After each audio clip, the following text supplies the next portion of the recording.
बघा आता प्रकरण बदललंय. प्रकरण 6वं चालू झालंय.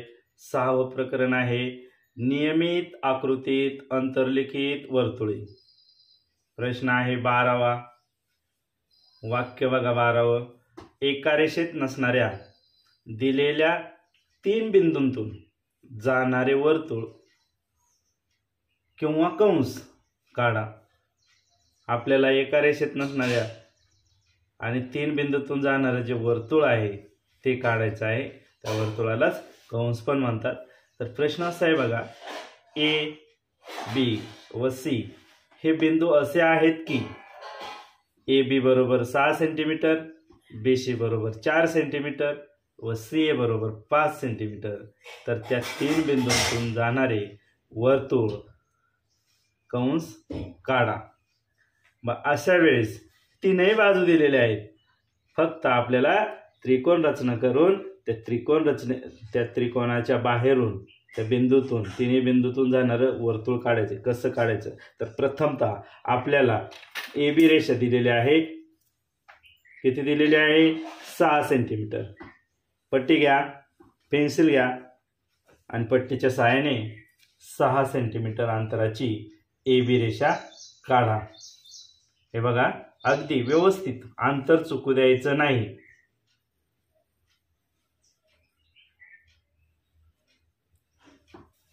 काढली 6 सेंटीमीटर लांबीची ए बी रेषा.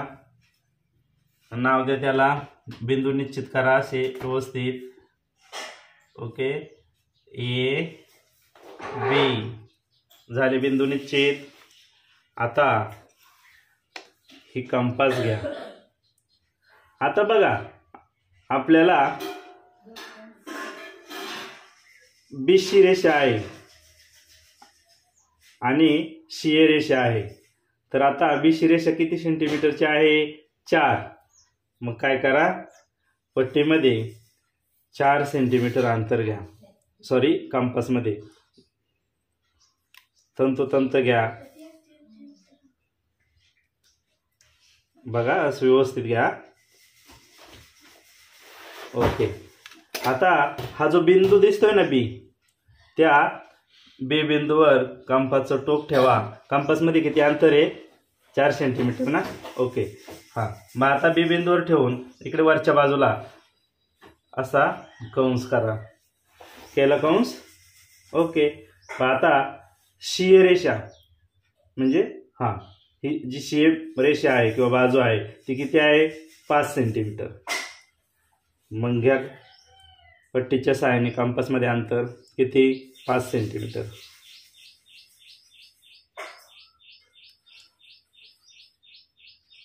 हे बघा 5 सेंटीमीटर तंतोतंत घेतलं. आता ह्या ए बिंदूवर ठेवा आणि कंपासच्या सहाय्याने असं छेदून घ्या कंस. या छेदन बिंदूला इथे हे दोनही कंस जिथे छेदतात त्या छेदन बिंदूला नाव द्या सी. दिलं नाव? ओके. व आता पट्टीच्या सहाय्याने ए सी आणि बी सी ह्या बाजू जोडून घ्या. व्यवस्थित जोडा तंतोतंत. आणि पेन्सिल नेहमी टोकदार ठेवा मित्रांनो, अशी टोकदार ठेवा. जर टोकदार ठेवली तर आकृती 99% चुकत नाही. ओके. आता आपण 3 बाजू असणारे जे त्रिकोण आहे तो काढलाय, A B, B C, A C. आता आपल्याला ए बी सी या 3ही बिंदूतून जाणारं वर्तुळ काढायचं मित्रांनो. त्यासाठी आपल्याला काय करायचं आहे, कंपास घ्यायची. ए बी आणि ए सी, ए बी आणि ए सी ह्या 2 बाजू दुभागायच्या आहेत किंवा लंब दुभाजक काढायचं आहे. दुसरा शब्द आहे त्याला लंब दुभाजक. ए बी रेषेचा आणि ए सी रेषेचा लंब दुभाजक काढा असंही म्हणतात. मग आपण ए बी रेषेचा अगोदर लंब दुभाजक काढू किंवा ती रेषा दुभागू. मग दुभागायचं म्हटल्यावर काय करायचं तर ए बिंदूवर कंपासचं टोक ठेवायचं. निम्म्यापेक्षा जास्त अंतर घ्यायचं. आणि इकडे खालच्या बाजूला वरच्या बाजूला काय करायचा, कंस करायचा. त्यानंतर बी बिंदूवर कंपाचे टोक ठेवायचं. हा कंस दुभागून घ्यायचा. सॉरी,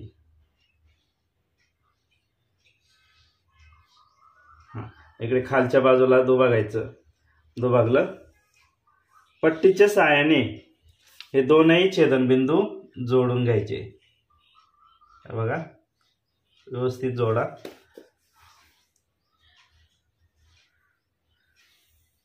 जोडले.